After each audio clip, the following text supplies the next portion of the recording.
welcoming Mannik Dhillon, first of hopefully many guests in the months to come. Mannik serves as president of Victory Shares and Solutions for Victory Capital. Now, Mannik, in your role, you lead and oversee many of the firm's strategies. You're responsible for providing custom advice and solutions to clients. You also lead the firm's product development, management, and strategy efforts. Includes working with Victory Capital's franchises in product enhancements, extensions, innovations designed to best meet the needs of clients. He contributes to the evaluation and capabilities of potential new franchises as part of the firm's acquisition strategy. You're a CFA charter holder, you're a CAIA, you graduated from UGA. Am I shortchanging you at all? What am I missing? No, I think you captured most of the important things. I've been a lifelong student of the industry from both sides of the table. You know, having been at Wilshire and firms like Hewitt, which is now called Aon, evaluating asset managers, helping large institutional clients and intermediary platforms build portfolios and select managers, to now working with one and making sure that, you know, we can have what I think, at least, or we think are best in class products and solutions for clients. So kind of different perspectives, I think, add a lot of value over time. And on the theme of perspective, I want to frame this for our clients who may be listening or the general public. And you can correct me if you think maybe I have this flow chart wrong, but from a client perspective, they look to myself and our team to allocate their assets to different securities.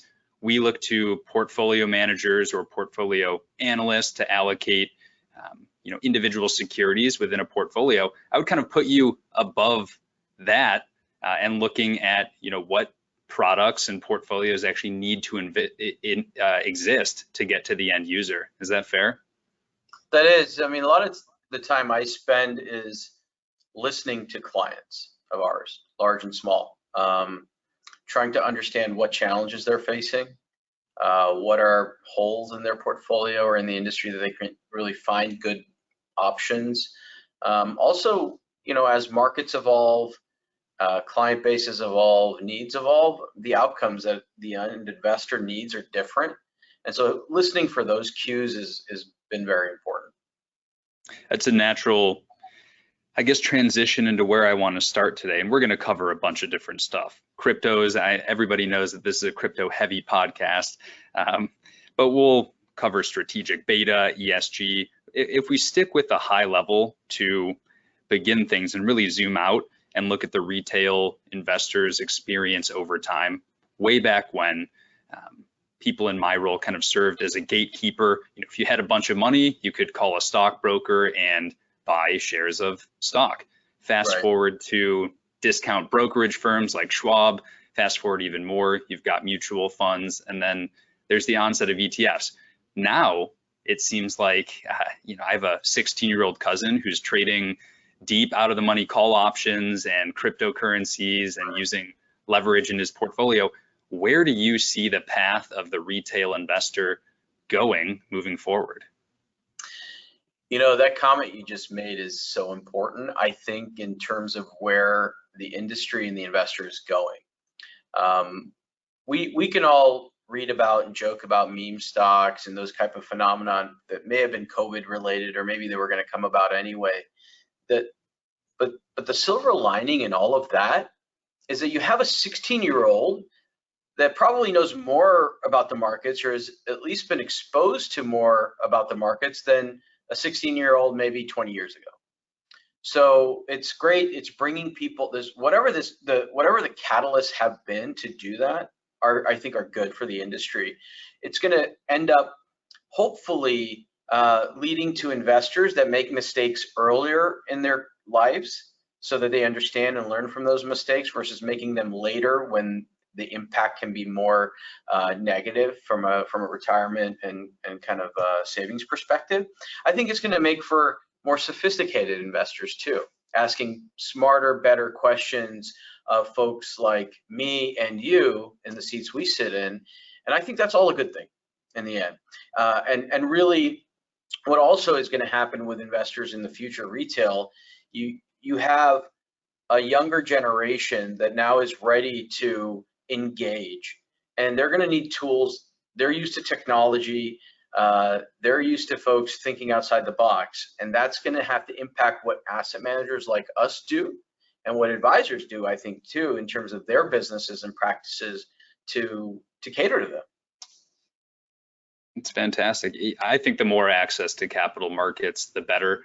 That was a huge barrier for a long period of time. It does a number of different things, but yes, we'll keep hearing about the rise of the retail investor for some time. I think it's important to give you the opportunity to take even more of a step back and just have you sound off on your state of the union. What do markets look like? What does the industry look like? Just a broad brush, I guess, recap, high level view of your take.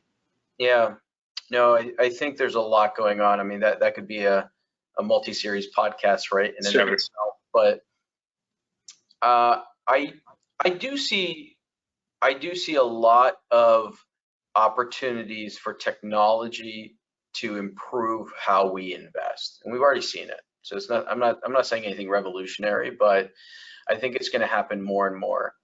Part of that is just the function of how technology has impacted our lives. I mean, you go from having supercomputers where that's the only place you can run a calculation to now you have even a smarter computer in your pocket, right, with your phone, pretty much. And so when it comes to investing, the infiltration or disruption from technology has to be embraced. So whether I don't care what part of the ecosystem you're in, that has to be important. But what that's done also is the velocity, variety, and volume of data and information available to investors is far greater today than it used to be. So it can either be overwhelming or it can be empowering. And so then that's also another place where technology is going to have to take hold. I think from a portfolio perspective, the challenges that everyone is facing right now is the asset classes that traditionally were thought to be diversifiers to one another or offsets to one another, because of where we are, whether it be rates or valuations in the equity market or what monetary policy is happening at the Fed, those relationships have broken down. So my fixed income of my portfolio is no longer always a ballast to my equity portfolio. And what's I think going to be good for retail investors ultimately here, the more democratization of alternatives in private market investing that we can do as an industry to bring those asset classes and investment opportunities that were traditionally only available to the large institutions, the billion-dollar institutions, to put them into the mom and pop portfolio, I think is going to be a big improvement. As long as folks like you and your firm are there to help them understand the potential risks and rewards of those types of investments, that's going to be very important. One of the other things I want to touch on in terms of the trends is I think there's been this sea change shift to passive investing, and it's been easy, right? Because from a business management perspective, from a CYA perspective, it's hard to say, hey, I invested in an index and I got it wrong, and I did something that I shouldn't have done for you as a client, or I did something in my own portfolio that I shouldn't have done. It's easy and it's cheap. But I think there is something to the adage of you get what you pay for, and those that do step back and are willing to be different from the benchmark, a standard 60-40 allocation, will probably stand to do better in what's a very tight market. So I'm not afraid to jump around here. You actually touched on one of the more pointed questions that I had listed, and a lot of these questions are based on specific products that you guys have. So here it is. I mean, is the 60-40 portfolio dead?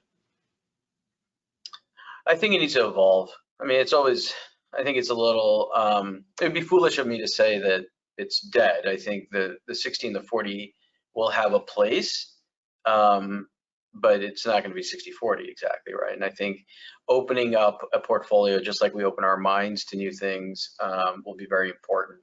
There are return enhancers that aren't in a traditional 60-40 portfolio today. There are risk mitigators that aren't in a traditional 60-40 portfolio today. There's a reason large institutions have not historically built and followed 60/40 portfolios.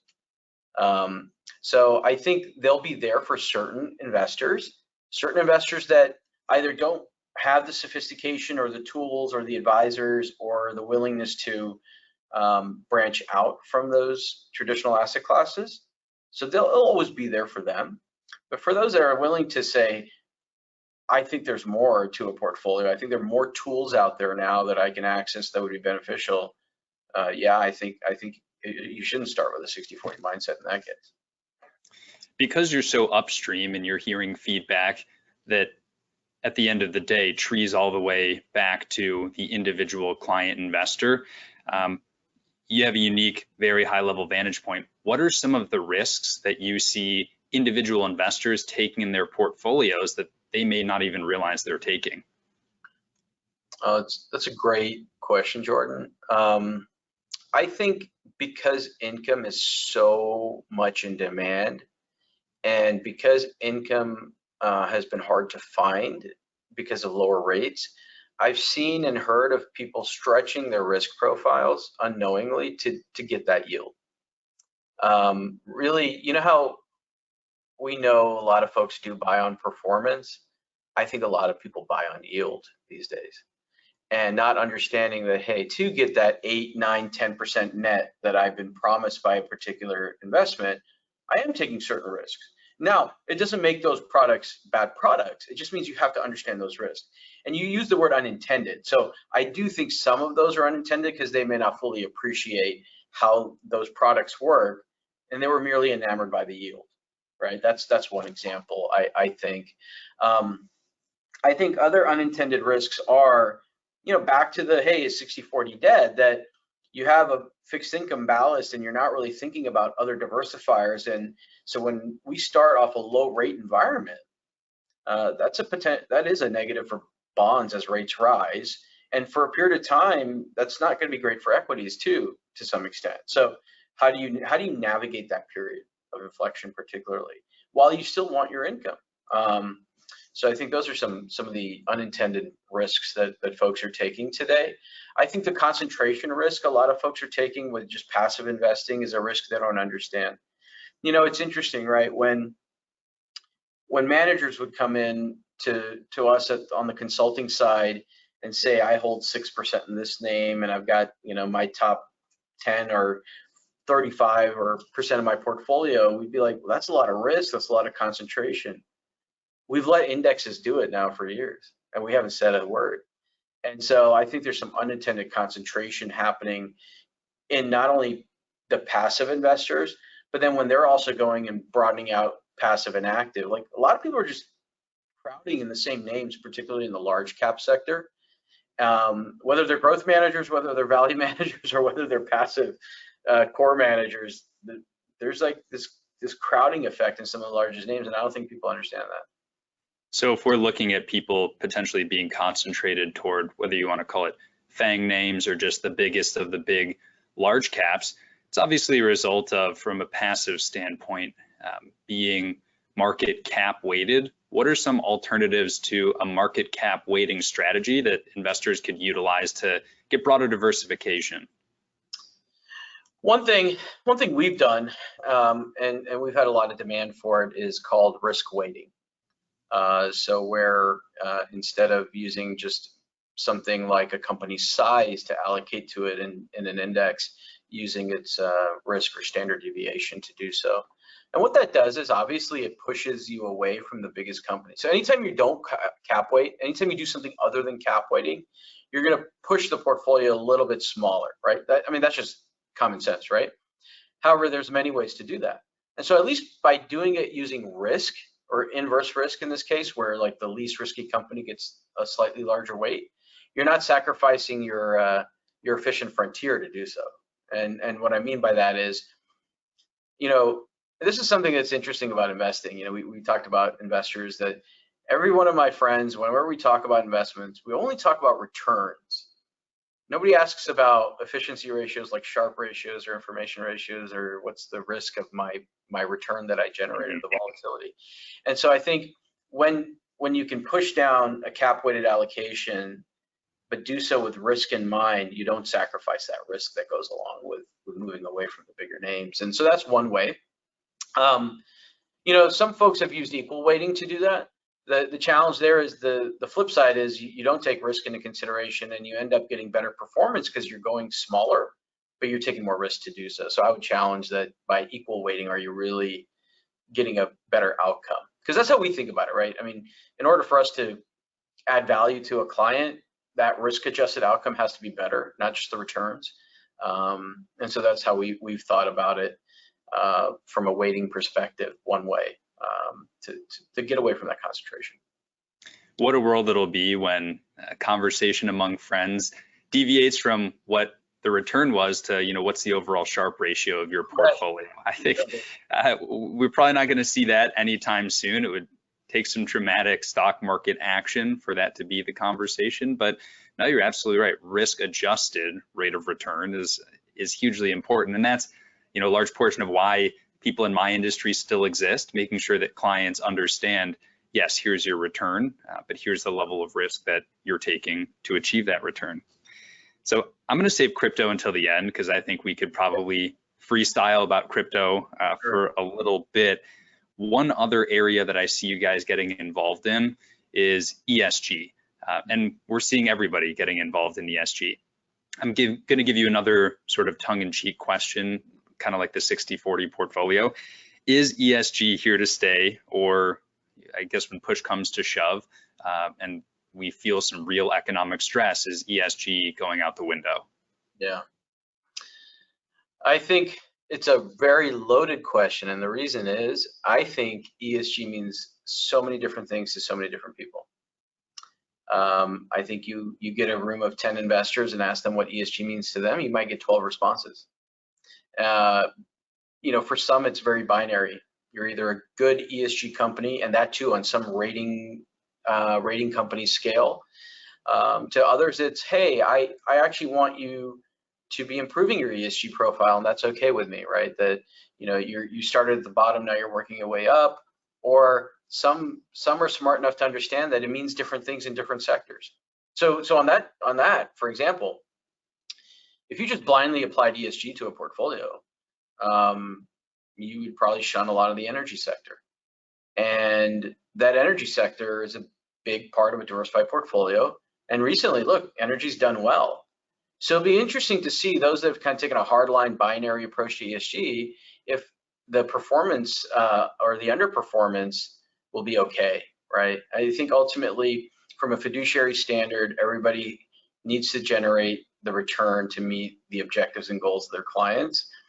Can you do both? Absolutely, but it has to be well defined and integrated really well. And then the approach that a lot of our franchises have taken is an integrated approach, where you don't want to throw every company out simply because of some score some third-party rating agency provides, right? You have to really think about, how does that impact their financial risk? See, that's really the thing, Jordan, right? That why do we care about ESG? We don't just care about it because of the 3 letters and what they stand for. When you're picking stocks, it should matter, how do those 3 letters impact the financial future and the fundamentals of the company? That's really where we're headed. So I actually think 5+ years from now, products won't even be called out for ESG. It'll just be what you do. It's just another thing that you look at in the mosaic, right? I mean, already stock pickers are looking at price to earnings, debt to equity, cash flows, company management, all those things. Now it's just another set of things that you need to consider when you try to figure out, can this company make money in the future? Is this company going to be worth more in the future? Are there risks to that outlook, right? So I think in that regard, it's here to stay. How people implement it is going to definitely change, particularly when they see, you know, differences in returns. I think you're spot on. It has this connotation for a lot of investors that ESG is separate from any other sort of qualitative or quantitative research, and the only criteria that an ESG investor looks at are those 3 letters. And I keep hearing the buzzwords of ESG needs to be inclusionary instead of exclusionary, which just means including names that have a strong ESG profile into your overall research. I think you're absolutely right for where it's headed. It's just going to be another another criteria that people look at when deciding to invest in a company or a manager? Yeah, for our products that we've come out with, I mean, we recently launched 3 active ETFs. 2 were fixed income, 1 was equity in the mid cap space. They both have ESG integrated in them. You know, for that mid cap portfolio, MDCP, that ETF, it's a component in how that team thinks about risk of these companies. And back to our whole return versus risk, I mean, it's an important component of how a company performs over time. And that's how they've done it. Now, the fixed income team that runs the 2 active fixed income ETFs for us, UBond and UCRED, they're built an ESG process internally that is very sector specific, because how you apply it to a financial issuer should be very different than how you apply it to an energy sector issuer. But that, I think, is pretty novel. I think those 3 products were pretty novel just because they're active ETFs, first of all, and they were ESG oriented. But fixed income is one area where I think ESG has been slower from an adoption perspective, because folks are trying to figure out, well, how do I assign a rating to the government? How do I assign a rating to certain structured products and things like that? So it's going to be a great evolution to see. You touched on something really interesting, actually, about how, you know, a financial company and a different sector company shouldn't be treated the same as far as different types of ESG criteria or mandates. And the way that an individual investor could think about that is part of your ESG screening may be something like, how efficiently is this company using water? Because we know water is a super important resource. Well, a bank that isn't efficiently using water might have less of a ding to it than a textile company that isn't efficiently using water, because that's going to affect their bottom line. That's going to affect them as a going concern, as a profitable company. Yeah, you're right. I mean, you know, it's about utilization of the resources when it comes to the environment. Some companies have more ability to impact our social fabric than others.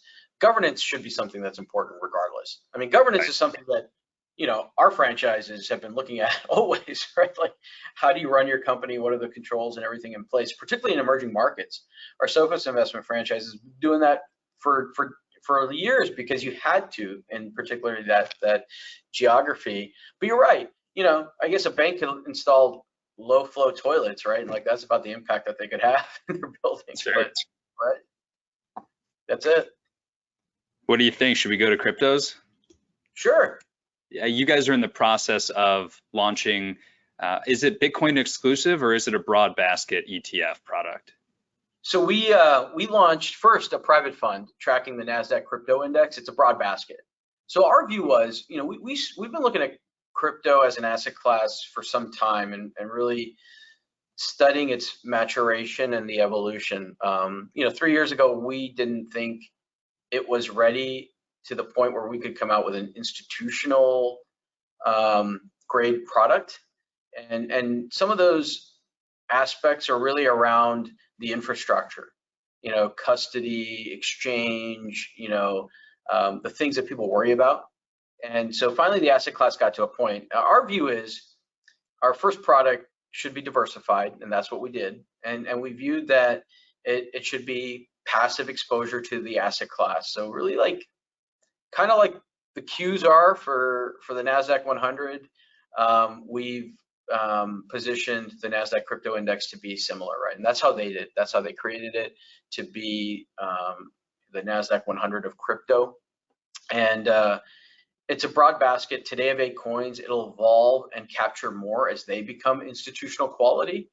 But the reason that we went with a diversified approach and think that's a great way for folks to start, you know, everybody wants to talk about Bitcoin. It's all about Bitcoin. There's shows dedicated to Bitcoin, pages, websites dedicated to Bitcoin. Bitcoin's great. Like, it started the revolution. I mean, I guess underpinnings of the blockchain always existed, but, you know, that in a real way, memorialized it, formalized it, and created this, you know, finite supply, and it tried to serve a purpose. That's great. But we think crypto and the blockchain is way more than that. And if you ignore the other crypto assets, digital assets in the space, you're going to be missing out on a large part of the evolution that's happening. You know, do I think that at some point Ethereum will overtake Bitcoin in terms of market cap? I think so at some point. You know, I think the other thing we equate it to is like the internet back in the 90s. It was this technology that was emerging and developing, and there were some early players that were doing really well that aren't here anymore, like AOL, for example, right? Doesn't mean there were bad companies at the time, just means that evolution and disruption continue to happen around them. And so we think having just a broad-based exposure, beta exposure, is a great way to start. And then you could pepper around it, right? Just like you would in any other part of your portfolio or any other asset class. You can, you know, our product and the Nasdaq Crypto Index doesn't hold Cardano, for example, because Cardano, from a custody standpoint, doesn't allow for a multi-signature process. That's one of the criteria for the custodians that are selected and have to be a part of the ecosystem for the Nasdaq Crypto Index. So I'm fine with that. I'm fine that there are going to be certain assets that aren't in their index because they didn't meet the institutional criteria they've set out. But that's the opportunity then for the client to like round out the edges and fill in the gaps. And then I think down the road, more and more active management will emerge here, and it should, because it is an inefficient asset class. Some aspects of the asset class are capacity constrained, and so it's really a great environment for active management long term. Just there wasn't enough for us, at least, evidence of skill of that out there to go find and partner with somebody that does it actively, or at least could do it in a cost-effective way. I mean, there are hedge funds out there that are running long short portfolios and have trend-following strategies and things like that. But we said, look, those are great. Those are great satellites that people can add on later, but in the middle, Nasdaq Crypto Index, and then build around it. So I guess just based on the purpose that you serve for Victory and for the broader markets, and I'm talking about you specifically in your role, it's kind of safe to say that you don't necessarily care about what's hot today or what the trending topic is. You're looking for strategies that are going to be utilized for the long term, because as a product developer, that's what you need to do.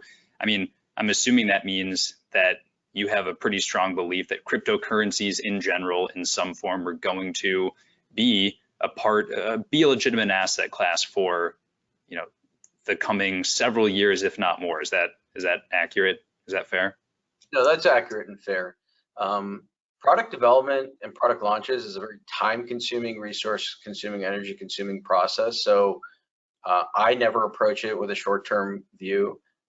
We, as a firm, don't approach it with a short-term view, and it's a build for the future, right? I mean, for example, we got into ETFs back in 2015 first, which, you know, some would say was late. I'd say it was right in the middle, right? And a lot of our competitors came later and realized that, hey, you know what?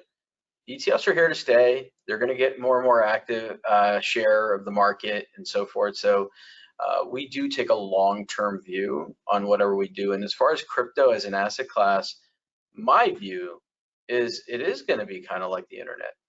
You know, and there's, just like the internet, there are a lot of naysayers today, as much as there are proponents. But there is this evolution that's occurred. There is this maturation, as I mentioned earlier, that's occurred in the asset class that should provide it that foundational support, in my opinion, to continue to foster that innovation that's driven it to this point, the adoption that's driven it to this point, and then only more so. So it's still early, which means it could be a potentially great time for folks to start to add a little bit to their portfolio before that adoption goes wide scale. I mean, think about some of the basic benefits and use cases. You know, even if there are great arguments for Bitcoin, there's great arguments against Bitcoin. As a form of payment, I think it's not that great. It takes time, it's slow, but think about the concept, though, of a digital form of payment. There are over 1 billion people in this world that are unbanked or underbanked. They just don't have access to the things that we take for granted here in the Western world. The ability to have a bank account, to know that somebody's going to give me a check and that dollar is going to be worth the same tomorrow that it was today. I mean, take Venezuela, take some of these other countries where their currencies fluctuate. These crypto assets can solve a real world problem. And that adoption can eventually come. The other thing is that from a technological aspect, nobody can argue with the fact that the blockchain technologies that are emerging are beneficial to us. Like, nobody said that to me, and I would love to challenge them if they said that. Because think about all the things we do today that don't make sense because now that you put them in a blockchain world, right? So I'll give you an example.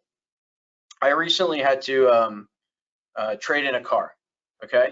So I traded in my car. I had to go to my safety deposit box to get my title, which was a piece of paper. I had to physically take it to this car dealer. I had to sign, I don't know how many documents, like affidavits and powers of attorney, to transfer over this title to them. And then it was going to get retitled to them. All of that could have been in a block on the blockchain, digitally transferred, digital proof of ownership, digital transfer. Think about that. Think about when, if anybody listening has bought a house, taking a paper deed, going to the courthouse, and they're like scanned in, somebody enters it in, and you know, that process is so antiquated that this technology can help that. Health records are another way. You know, to be able to have access to your health records and proof and security around it, huge. So I think there's a lot of great applications. And what I think people, you know, there are a lot of naysayers that say there's no use case, there's no value for these things. But take Ethereum, for example. For me to engage with you in a smart contract on the Ethereum blockchain, or to use it for one of these other purposes we've talked about, you actually have to pay Ether, or what they call gas, into the network to do that. So there is a use, there is a burning, there's a supply and demand cycle that's happening, and more protocols that get built on these various blockchain technologies are going to drive the value of those coins, right? And I think what you just said, this is lost on a lot of people. There are some people who they'll say, yes, there are use cases, smart contracts, proof of identity for elections, I think, is one that isn't necessarily talked about enough, but you know, deeds for properties.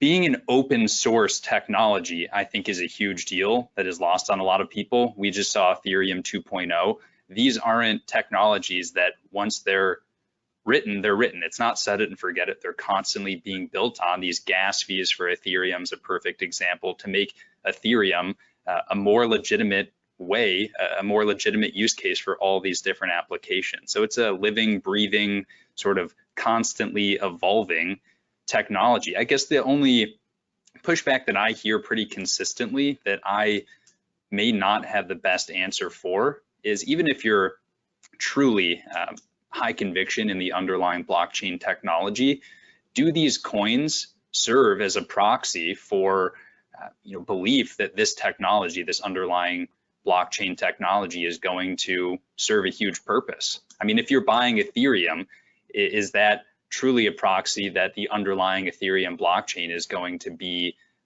a huge portion of technology, internet 2.0, 3.0, whatever you want to call it?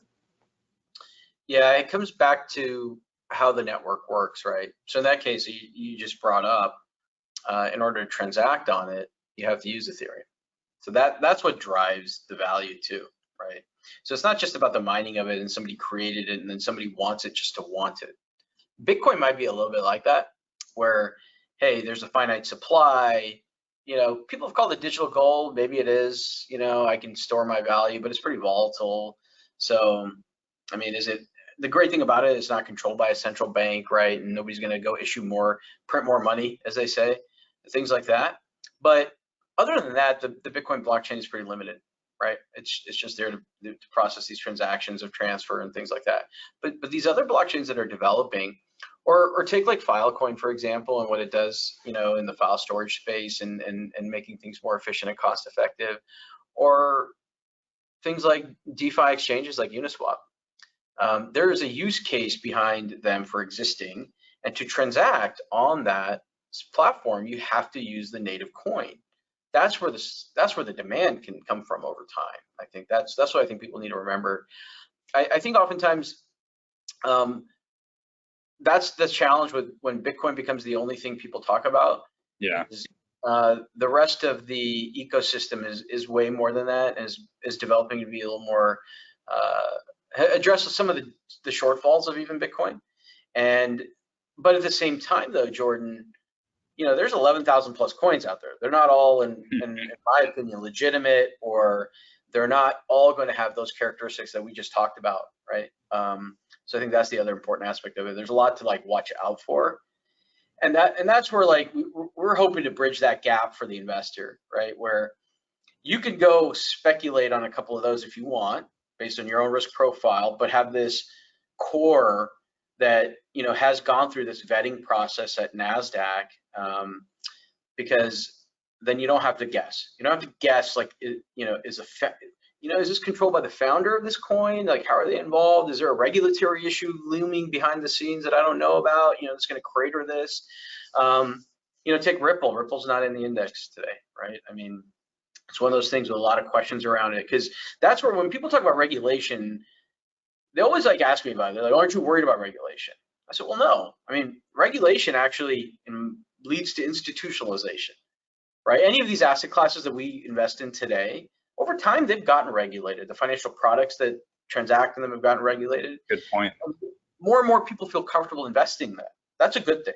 And so, but does that mean there's certain coins out there that are quasi-securities hiding as cryptocurrencies? Yes, and the SEC is going to likely come after them. They're going to look at some of the exchanges. What was the big deal? So when they came out and the various crypto exchanges started collecting information for know your client and anti-money laundering, what's the bad thing in that? I'm not trying to do anything illicit with my crypto. I mean, I give that information to my broker today to buy stocks and bonds. So why should I care that now all of a sudden my crypto exchange is wanting that information? Nothing wrong with that. Oh, they're going to start taxing you on it. What? I mean, I get taxed on my stock transactions, right? I get cap gains distributions from mutual funds. So all these things that people are worried about are great, because more and more people feel comfortable owning, transacting, and being a part of that ecosystem. And even when it comes to the financial products, everybody wants to ask me about the ETFs, because we did file for an ETF as well for that index. But we know there's a lot of stuff the regulators need to get through before they get comfortable there. That's why we try to structure our private fund to kind of be as close as possible to a good investing experience. It has daily valuation. It's the only multi-coin product that I know of that has daily valuation and daily subscriptions and redemptions. So you can dollar cost average in. You can rebalance your portfolio whenever you want. You don't have to wait for the end of the month or the end of the quarter. We try to think about those things, right, when we set up these kind of access vehicles. But I think there's so much information here to learn. It's going to be hard for the individual investor to grasp all of it. And so I truly believe that as financial advisors and asset managers, we sit in a very privileged place to educate. I think it's also interesting as financial advisors look at their practice, right? So you look at the practice of building clients, retaining clients. You have to know how to talk about crypto, because your end clients are hearing about it at the cocktail party. They've got a cousin that invested in Solana and made 500% return over X amount of time. So those things are going to come up, and I think it's just another tool, part of the toolkit that every advisor, every asset manager, every consultant will need to embrace, because it's not going anywhere. Anybody tuning in right now knows that they can hop on our website and find the 2-part cryptocurrency video that I recorded. This was a long time ago now, but we're reading the white papers. We're doing the work that needs to be done to feel comfortable not only putting clients into this asset class, but making sure that we can answer any questions they have about it. And I guess that's a good way to come full circle and put ourselves back in the shoes of the investor. I know I've caught myself doing this. Anytime I hear anybody talking about cryptocurrencies as far as institutional investment or individual investment, we always say a little bit of your portfolio should be in cryptocurrency. A little bit, meaning a small sleeve, whatever it is. What purpose does cryptocurrency serve in terms of a broader portfolio, in your opinion? So, a lot of folks do like talking about the volatility and as a reason not to invest. We shouldn't shy away from volatility if that volatility behaves differently from other pieces of our portfolio. So this is back to the diversification, low correlation aspect of it. So you can look at the data, whether it's Bitcoin or Ethereum or combinations of different crypto assets. Now the challenge is we don't have a lot of history, right? We don't have 20 years of history on some things, but there is evidence that there is a potential correlation diversification benefit there. And even though something's volatile, like I said, if it behaves differently from the rest of your portfolio, it can bring down the overall risk and volatility of your overall whole portfolio, right? So this comes back to, and we have some information in our presentation deck that shows this, that Sharpe ratios of portfolios that even include small amounts of Bitcoin in it can improve over time. And those small improvements and reduction in volatility. So that's where volatility matters. And when I try to explain to my friends when they only want to talk about returns, I always explain that a simple example of, like, if I go from $100 to $90 because the market went down, I lost 10%. What do I need to now gain to get back to 100? A lot more than 10%, right? So, being able to minimize down drafts, like as you move up the ladder, is very important in financial and investing and building portfolios, and crypto can do that. But just like any other asset class, like, why is our large cap bucket bigger than our small cap bucket? Because it's less volatile. We do this all the time, right? We size asset classes based on risk. Do the same thing here. Put a couple percent in it, 2 to 5, what, depending on your appetite or risk appetite, and understand, don't go bet the farm on it. But even in that small percent, the information in our presentation is interesting. Even at like 1%, it can make a difference in your Sharpe ratio. That's awesome. That's I mean, this is hugely insightful. I appreciate you taking the time today. I had fun. I mean, this bodes well. This bodes well for the future of these monthly podcasts. Mannik, I appreciate you taking the time. I'm gonna edit this up and I'll put it out there in the ether and on LinkedIn. So I hope you get a chance to tune in. But thanks again for taking the time, and hopefully we get to catch up soon. No, thanks for having me. And anytime you want to do it again, happy to do so. All right, man. You take care.